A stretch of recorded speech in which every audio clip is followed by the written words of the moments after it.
ಈ ಶಾಲಾ ಕಾಲೇಜು ಮಕ್ಕಳನ್ನ ಕರ್ಕೊಂಡು ಹೋಗ್ತಕ್ಕಂಥ ಬಸ್ಗಳು ಏನಿದಾವೆ, ಕೆಲವು ತೆರಿಗೆ ಕಟ್ಟಲಾರ್ದಂಥವು, ಫಿಟ್ನೆಸ್ ಸರ್ಟಿಫಿಕೇಟ್ ಇರಲಾರ್ದಂಥವು, ಇನ್ಶೂರೆನ್ಸ್ ಕಟ್ಟಲಾರ್ದಿರೋಂಥ ವಾಹನಗಳು, ಪರ್ಮಿಟ್ ಇರಲಾರ್ದಂಥ ವಾಹನಗಳನ್ನು ನಾವು ಇದನ್ನು ಮುಟ್ಟುಗೋಲು ಹಾಕಿಕೊಂಡು ತಗೊಂಬಂದು ನಿಲ್ಲಿಸಿದ್ದೀವಿ.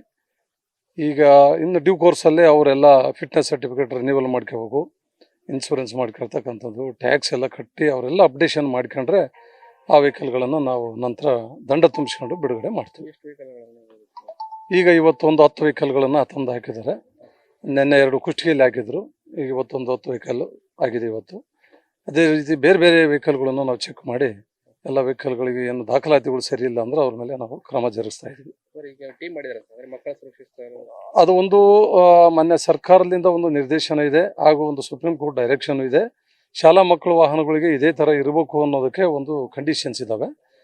ಹಾಗಾಗಿ ಅದನ್ನು ಇಂಪ್ಲಿಮೆಂಟ್ ಮಾಡೋದಕ್ಕೆ ಈಗ ಶಾಲೆ ಸ್ಟಾರ್ಟ್ ಆಗಿರೋದ್ರಿಂದ ಜೂನ್ದಿಂದ ನಾವೊಂದು ತಂಡಗಳನ್ನು ಮಾಡಿದ್ದೀವಿ.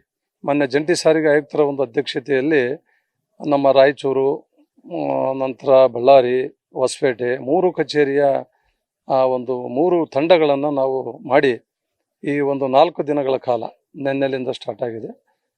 ಇವತ್ತು, ನಾಳೆ, ನಾಡಿದ್ದು 4ನೇ ತಾರೀಕಿನ ಮಟ್ಟ ನಾವಿಲ್ಲಿ ಒಂದು ಪ್ರವರ್ತನ ಚಟುವಟಿಕೆ ಎಲ್ಲ ವಾಹನಗಳನ್ನು ತನಿಖೆ ಮಾಡಿ, ಸ್ಪೆಷಲಿ ಶಾಲಾ ಕಾಲೇಜು ವಾಹನಗಳನ್ನು ನಾವು ಟಾರ್ಗೆಟ್ ಮಾಡಿ ಈಗ ದಂಡ ಹಾಕ್ತಕ್ಕಂಥ ಕಾರ್ಯನ ನಿರಂತರವಾಗಿ ಮಾಡ್ತೀವಿ.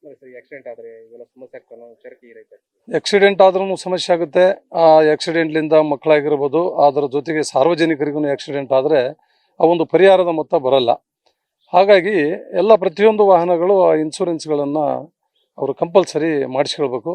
ಹಾಗೆ ಎಲ್ಲ ದಾಖಲಾತಿಗಳು ಇಟ್ಕೊಂಡಿರ್ಬೇಕು. ಫಿಟ್ನೆಸ್ ಸರ್ಟಿಫಿಕೇಟ್ ಇಟ್ಕೋಬೇಕು, ಡ್ರೈವಿಂಗ್ ಲೈಸೆನ್ಸ್ ಇರಬೇಕು, ಇನ್ಶೂರೆನ್ಸ್ ಇರಬೇಕು, ಆಮೇಲೆ ಹೊಗೆ ಒಂದು ಚೆಕ್ ಮಾಡ್ಕೊಂಡು ಅದರದ್ದೊಂದು ಪ್ರಮಾಣ ಸರಿಯಾಗಿದೆ ಅಂತಂದು ಹೇಳಿ ಪರ್ಮಿಟು ಇರಬೇಕು. ಇಷ್ಟು ಎಲ್ಲ ದಾಖಲಾತಿಗಳನ್ನು ನಾವು ತನಿಖೆಗೆ ಒಳಪಡಿಸಿ ಪರಿಶೀಲನೆ ಮಾಡ್ತೀವಿ. ಕೊಪ್ಪಳ ಜಿಲ್ಲೆಯಲ್ಲಿ ಎಷ್ಟು ಏನಾದರೂ ಫಿಟ್ನೆಸ್ ಸರ್ಟಿಫಿಕೇಟ್ ಈಗ ನಮ್ಮಲ್ಲಿ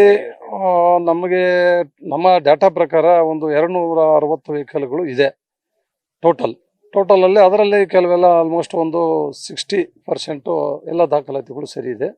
ಇನ್ನೂ 40% ಉಳಿದಿರ್ತಕ್ಕಂಥವು, ಕೆಲವು ಏನಾದರೂ ಒಂದು ತಾಂತ್ರಿಕ ಸಮಸ್ಯೆಗಳಿರ್ತಕ್ಕಂಥದ್ದು, ಯಾವುದಾದ್ರೂ ಸಮಸ್ಯೆಗಳಿದ್ರೆ ಅವನ್ನೆಲ್ಲ ಈಗ ನಾವು ಗಾಡಿಗಳನ್ನು ತಗೊಂಬಂದು ಸೀಸ್ ಮಾಡ್ಕೊಂಡು ಅವರಿಗೆಲ್ಲ ನೋಟಿಸ್ ಕೊಟ್ಟು, ತಿಳುವಳಿಕೆ ಹಿಂದೆ ಒಂದು ಸರಿ ನಾವು ಕೊಟ್ಟಿದ್ದೀವಿ, 1-2 ತಿಂಗಳ ಹಿಂದ್ಗಡೆ ಆ ನೋಟಿಸ್ಗಳೆಲ್ಲ ಕೊಟ್ಟಿದ್ವಿ.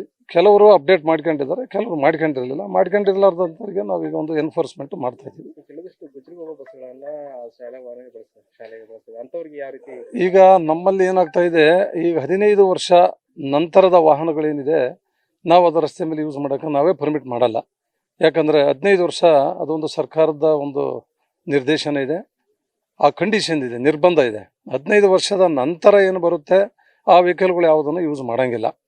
ಅಂಥ ವೆಹಿಕಲ್ಗಳು ಸಿಕ್ಕರೆ ನಾವು ತಗೊಂಬಂದು ಸೀಸ್ ಮಾಡಿದ್ದೀವಿ. ಕೆಲವು ವೆಹಿಕಲ್ಗಳು ಆಫ್ ದಿ ರೋಡ್ ಅವರವರ ಕಾಂಪೌಂಡಲ್ಲೇ ನಿಲ್ಸ್ಕೊಂಡಿದ್ದಾರೆ.